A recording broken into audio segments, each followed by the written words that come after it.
Ian Garry did not dominate Carlos Prates, and the fact that you guys are saying he did, the fact that I turn on Ariel Helwani's interview with him and 44 seconds in I had to pause it to make this video because even Ariel's saying it. Even credible people are saying he dominated the fight, and that's the narrative that we're going with. How? How did he dominate the fight? That's the first question I want to ask you. Leave it in the comment section below. But truthfully speaking, Ian Garry, before the fight, said he was going to finish Carlos Prates. He said he was levels above Carlos Prates. He goes in there and proceeds to have a, technical chess master performance and a fight IQ performance, which is cool. But me personally, if I pay money for a ticket, fuck your fight IQ, okay? I don't care about your fight IQ. I want to see finishes. I want to be entertained. That's what this is at the end of the day. It's gladiator sport. Are you not entertained? And Ian Garry is not as advertised. How come people want to sit there and make excuses for this guy, talking about, oh, well, he was taking the fight on short notice? So, dude, he was supposed to fight Jeff Neal, Carlos Prates was, and then his style gets switched up to Ian Garry. That's a big deal. If Carlos Prates had time to prepare for that kind of fighting style, for that, on your bike the whole time, throwing kicks, and Jeff Neal doesn't fight like that. He's prepared for Jeff Neal, who's called Hands of Stone, and, they would have found out who's got the real Hands of Stone. So, two completely different stylistic matchups, to say the least. Y'all want to make an excuse for him, though. Y'all want to make an excuse for the fact that this guy went in there against MVP. It was supposed to be striker versus striker, and he turned into a grappler, and he ended up trying to get a win that way. And he couldn't finish him that way either.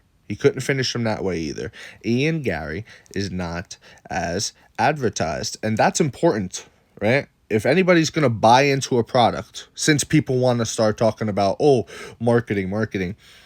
Okay. If you're going to market a product, that product better deliver, because if it doesn't, you're a fraud, right? That's the whole point. So that's why I said Ian Garry was fraud checked by Carlos Prates. Carlos Prates had one of those performances where even though he didn't get his hand raised, he won in the hearts and minds of the people.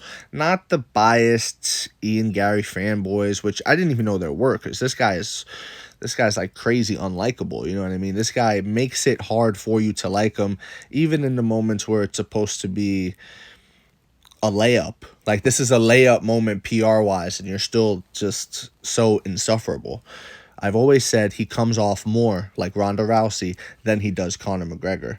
So for me to have to sit here and hear him talk about how Shavkat was lucky and praying and thankful that he got out of that fight with him, I'm sitting there and I'm like, why is nobody checking him on this? Why is no reporter? Where are the Shavkat fans? Why is nobody checking him on these things? For example, I'm about to sit down and get into this interview, so we got more videos coming on this subject. A lot's going on. In this interview, I have a feeling Ariel Helwani is going to put over Ian Garry. I really do. And I have a feeling I'm going to hear some nonsense come out of Ian Garry's mouth, and it's not going to get checked, and we're just going to allow this guy to say whatever he wants, create whatever narrative he wants, and we're just supposed to sit back and allow it affect the history books if he does get a fucking, by the tip of your nose win. Like, come on, bro. Ian Garry was the number 7th ranked guy going into this fight, fighting the number 13th ranked guy. Rankings have to matter. If they don't matter, then that's another conversation. If they don't matter, that means this is just real WWE. That's it. It's about entertainment. It's about things like that. Because at the end of the day, the number 7th ranked guy fought the number 13th ranked guy on short notice. And that's another thing too. I fought him on short notice, so I should get credit. Bro, you're the higher ranked guy. You're the favorite going in.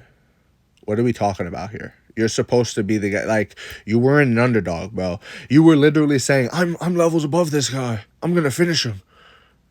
You know? Like, come on, man. And then never mind the things he was saying about how Brazil loves Ian Garry more than, like, that's just whack to say, bro. Like, that's just a little, I don't want to say it, but I'll say it. It's a cunty way to behave, bro. And nobody checks this guy. Nobody says nothing on the guy. It's just allows to get run rampant. See, where I think people messed up is they started going after his family. That's where people messed up. I could care less about his woman. I could care less about his living situation. I can care less about that. I care about him. You know what I mean? He's the fighter. He's the guy in the sport that I watch, that I've been watching since 2009, okay? Please, miss me with this. I have been involved in the sport of MMA, watching MMA, taking classes, right? Used to do traditional martial arts classes when I was way younger. Did some jiu-jitsu, did some boxing, kickboxing, things like that. And I've taken some classes, yeah, for sure. Am I Mr. Am I Bangkok ready, as they say? No, not at all. But I've certainly done some classes. You know what I'm saying? I've certainly watched my fair share of this sport since 2009. I've watched more of George St. Pierre interviews, Rampage Chat, like just all the legends of the sport, their interviews in the come up back in the day when things were happening. I've seen more fights than you. You know what I'm saying? Like, then most of y'all watching this video in the comments saying, "Oh, you don't got no idea what you're talking." I've lived more of this than you. You know what I mean? So it's like, it's just funny to see you new people come in and like kind of try to steer the ship narrative wise. It's not going to work. The truth will always reign supreme. And the truth is, Ian Garry, as technical and as much fight IQ and chess master like striking as he has, that's all well and good. But at the end of the day, this is a fight. And if you want to promote yourself as that guy, technical chess master guy, that's cool, do that. But he doesn't. He promotes himself as the guy who's going to bounce heads off the canvas, and you're not that guy, pal. You're not Conor. You're not showing it. When Conor said that stuff, bro, the only reason he got away with it was because Conor backed it up. When Conor said he was going to bounce Dustin Poirier's head off the canvas, that's what he did. When Conor said he was going to finish Chad Mendes in 2 rounds, that's what he did. When he said he was going to KO Aldo on the first exchange, he falls. He overloads on the right hand of his. He's itching to throw it.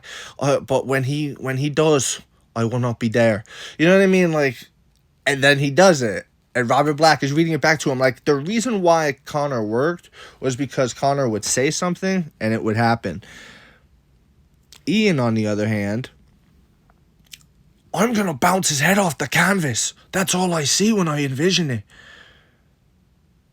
And then in reality, this happens.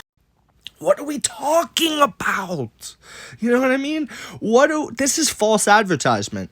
It's false advertisement, and I can't just let you guys do this. I can't. Props to Ian. He got his hand raised, sure, but it was a lackluster performance. It wasn't this dominant performance that people were trying to make it out to be. It wasn't this star-making performance.